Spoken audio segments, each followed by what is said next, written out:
This is the solved missing persons case of Hana Kobayashi. If you have never heard of her before, this happened in November of 2024.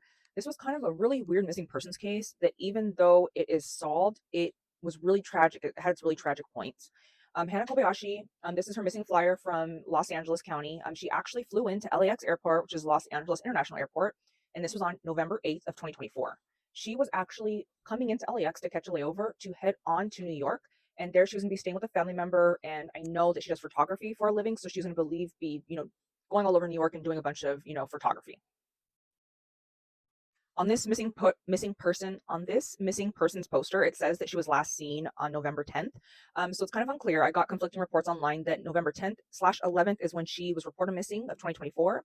She initially kept in contact with her family, but she was sending really weird and cryptic messages to her family. So her family, on one hand, was happy that she was communicating with them, but at the same time, it almost sounded almost not like her, or really weird as to what she was messaging them.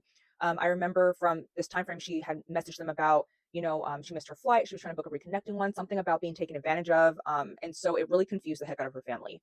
Because of all of this, she had a bunch of family fly out from Maui that came into LAX and Los Angeles, and they started searching for her almost right away.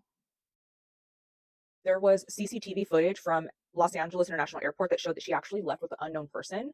There was also multiple sightings of her down in Los Angeles or Southern California. One being at the Grove, which is like a kind of more high end shopping area. Another was out of LeBron James Experience. And it's really weird because it was a person who happened to be at that experience took a photo, and you can see that she just happened to be looking, back. And it's kind of like weird, like almost like she's caught off guard. And it doesn't appear that anyone's around her at this point. But again, her family is still actively looking for her at this point. It's still November of 2024. So reports claim that on November 12th, she no longer had her phone. I believe her phone was ditched, and she caught a bus from Los Angeles down to Tijuana, or the Mexico border, and she willingly walked across the US Mexico border into Mexico.